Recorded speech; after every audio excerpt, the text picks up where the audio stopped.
బోర పెట్టమంటావు? ఏం ప్రభుకి అదేనా పని? దేవుడు రావాడు సేవకుడు రాజశేఖర్ రారా బోర పెడతా? ఏమన్నా ఉందా? మనం దేవునితో మాట్లాడేటప్పుడు ఏం మాట్లాడాలో అది మాట్లాడాలి అంతే. కాపీలు కొట్టి వాడి కూడా బోర పెట్టమన్నాడు అని చెప్పి ఇదేదో మా సిస్టమ్ బాగుంది, ప్రభా ఈయన కూడా బోర పెట్టు, ప్రభా ఈ తమ్ముడు కూడా పెట్టు బోర, ప్రభా ఈ అన్న మీద 7 ఆత్మలు దిగని అని. దిగుతాయి. ఏ ఆత్మలు?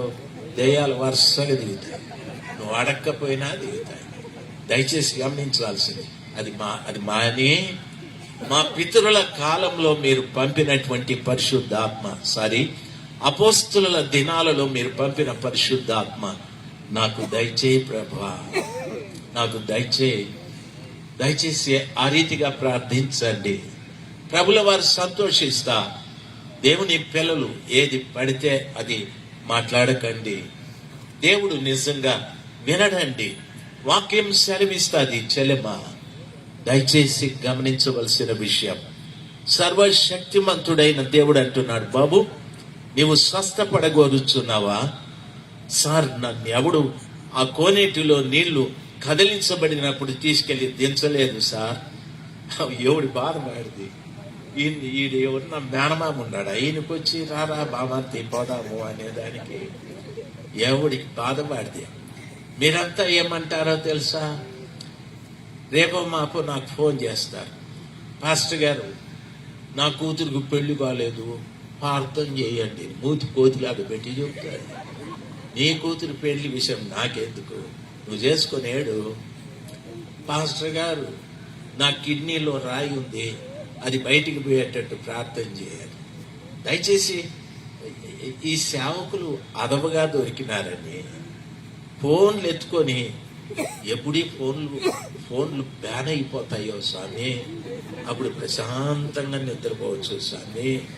ఈడ మధ్యాహ్నం పూట ముగించుకొని ఆ రూమ్ లేకపోతే స్వామి దేవా అని రే ఏమిరా మీరు కోటాలకు రావాలి గారు, నేను రాను పెట్టరా, నీకు దండం పెడతాను, రాను పెట్టరా.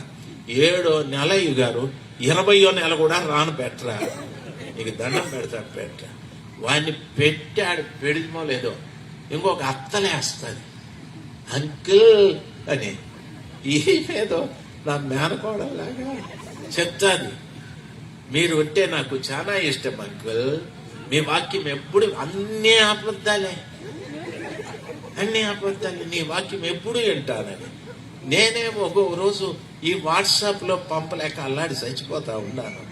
ఎప్పుడు వింటానంటది. సైతానికి పెద్ద కూతురు అనిపిస్తుంది, ఏదో చెప్తాది నాకు. మా ఇంటి ఆయన కోసం ప్రార్థన చేయనుకో, ఆయన తాగుతూ ఉంటాడని నాకు అనిపిస్తుంది.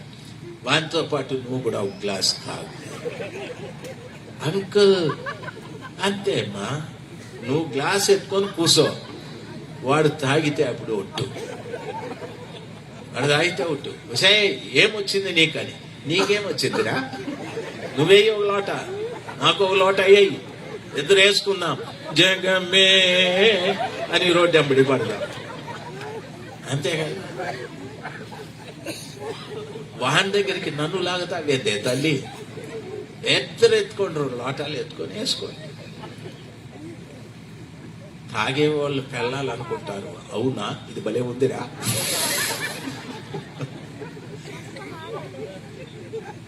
భలే ఉందిరా ఇదాన్ని. వాడి కాలు చేతులు ఎరగొట్టేస్తాడు, గ్లాసులు ఎత్తుకోవద్దండి. ప్రార్థన చేసుకోండి మీరే, వాడు మారుతాడు. సరేనా? ఎవరు మాట్లాడడం లే. ఇందాక గ్లాసు ఎత్తుకోమంటివి, కాళ్ళు ఎరగొడతాడంటావు, ఎరగొట్టక ఏం చేస్తాడు? దయచేసి వాడికి అంటే బుద్ధి లేదు, గాడిదలాగా గడ్డి అంతా తింటా ఉన్నాడు. నువ్వు మనిషి కదా, నువ్వెందుకు గాడిదలాగా గడ్డి తింటావు? నువ్వు మనిషివి, ప్రార్థన చేయి. దయచేసి అందరూ ఒకసారి గట్టిగా హల్లెలూయా అని చెప్తారు. ఇతరుల మీద చాడీలు చెప్పేవాడు ఎవడంటే, చాడీలు చెప్పడం ప్రారంభించే ప్రతి వాడు కూడా స్వస్థత లేకుండా పడి ఉండేవాడు. వాని రోగం పేరు లేదు, వాని పేరు లేదు, వాని ఊరు లేదు. రోగం 38 ఏళ్ళ నుండి చాలా మంది ఉంటారు చర్చిల్లో. 20 ఏళ్ల నుండి ఈ సంఘంలో ఉన్నాను అయ్యగారు, ఆ సంఘ పెద్ద ఇట్లా, ఈ పాస్టర్ ఇట్లా, ఆ పాస్టర్ అమ్మ అట్లా, ఇవే చెప్పుకుంటా ఉంటాడు 20 ఏళ్ల నుండి. వీడికి వాడికి తేడా ఏమీ లేదు. దయచేసి గమనించాలి. ప్రభువు వచ్చి రే బాగుపడతావా అని అడిగితే జవాబు బాగుపడతాను స్వామి అనాలా. లేదు ఎవడో వచ్చి నన్నాడు దింపలేదని. ప్రభుల వారు అంటారు, ఓకే నీ పరిపెత్తుకొని నీవు నడవయ్యా, దయచేసి నీ పరిపెత్తుకొని నువ్వు నడవమని చెప్పాడు. వెంటనే ఆ వ్యక్తి పరిపెత్తుకొని నడవడం ప్రారంభించాడు. దేవుని పిల్లలు గమనించవలసిన విషయం, రాత్రి సమయమందు సర్వశక్తిమంతుడైన దేవుడు మన మధ్యలో ఉన్నాడు తల్లి. ఆ కృపగల దేవుడు మన మధ్యలో ఉన్నాడు. దయచేసి అటు ఇటు చూడొద్దు. ఆ కృపగల దేవుని చూడు. ఆయన ఎక్కడో లేడు, నీ ప్రక్కనే ఉన్నాడు. ఆయన వ్యక్తి కాదు, ఆత్మస్వరూపి. ఎంతవరకు నీతో మాట్లాడింది ఆయనే, ఎంతవరకు అన్ని విషయాల్ని తెలియజెప్పింది ఆయనే. బెతెస్దాలోకి ప్రభులు వారు వెళ్ళిన తర్వాత 2 వ్యక్తుల్ని చూశాడు.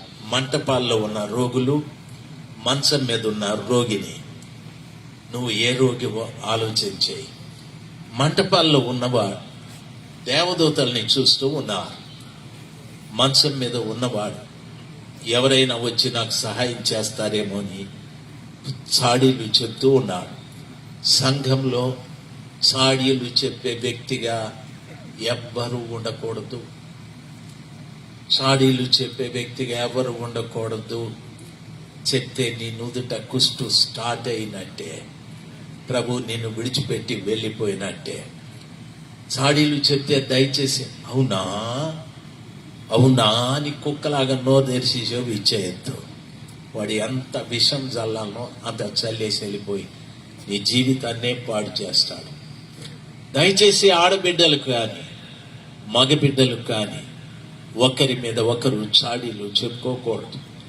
సంఘమా, సేవకులు కూడా ఒకరి మీద ఒకరు చాడీలు చెప్పుకోకూడదు. నుదుట కుష్టు ప్రారంభమవుతుంది. దేవుడు నిన్ను వదిలిపెట్టేస్తాడు. నీకు తెలియదు అది. నువ్వు దేవుడు లేని మనిషిగా బ్రతకాల్సి వస్తుంది. దేవుడు లేకుండా ప్రసంగించవలసి వస్తుంది. దేవుడు లేకుండా పాడాల్సి ఉంటుంది. దేవుడు లేకుండా ప్రార్థించాల్సి వస్తుంది. రాత్రి సమయమందు ఈ 2 రకాలైన వారు ఆ బెతెస్దాలో ఉన్నారు. 3 ప్రాముఖ్యమైన విషయాలు. యేసు ప్రభుల వారు వారిని స్వస్థపరిచిన తరువాత లే నీ పరిపెత్తుకొని నడువు అని చెప్పాడు. వెంటనే వాడు లేచి పరిపెత్తుకొని యేసయ్యతో పాటు నడిచాడు. యేసు ప్రభుల వారు గొర్రెల ద్వారము గుండా యెరూషలేములోకి ఆ పండుగలోకి వెళ్ళిపోయారు. యేసు రాబోతూ ఉన్నాడు. యేసు రాబోతూ ఉన్నాడు. యేసు ప్రభుల వారు వచ్చు దినమున సంఘమా, నీవు గొర్రెల ద్వారానికి దగ్గరగా ఉండాలి. సంఘమా, నీ సంఘంలో ఉన్నటువంటి విశ్వాసులు ఇతరుల మీద చాడీలు చెప్పేవారేమో చూడు. నీ సంఘంలో ఉన్న విశ్వాసులు వారిని వీరిని చూసే వాళ్ళేమో చూడు. యేసయ్యని చూసేవారా? ఆయన వాక్యాన్ని జాగ్రత్తగా వినేవారా? పశ్చాత్తాపపడి ఆయన రక్తంతో కడగబడాలనుకునేవారా? పరిశుద్ధాత్మతో నింపబడాలి అనుకునేవారా? లేక ఎవరో కావాలని ఎదురు చూసేవారా? నువ్వు అలాగే ఎదురు చూస్తూ ఉంటే యేసు ప్రభు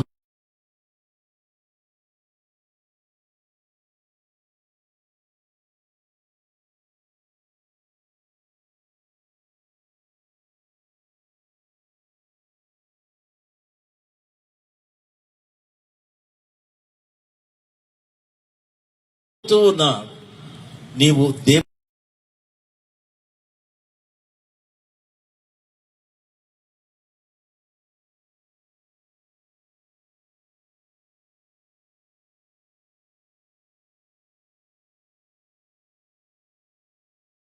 సేవకులారా, సత్యమైన వాక్యాన్ని బోధించండి.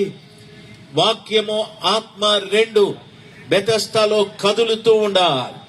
ఎటువంటి రోగము కలిగిన వ్యక్తి అయినా ఆ నీళ్లలోనికి దిగితే వాడు స్వస్థపరచబడును. ఈరోజు నువ్వు పాస్టర్వి కావచ్చు, విశ్వాసివి కావచ్చు, సంఘ పెద్దవి కావచ్చు, బోధిస్తున్న నేను కావచ్చు, కదలించ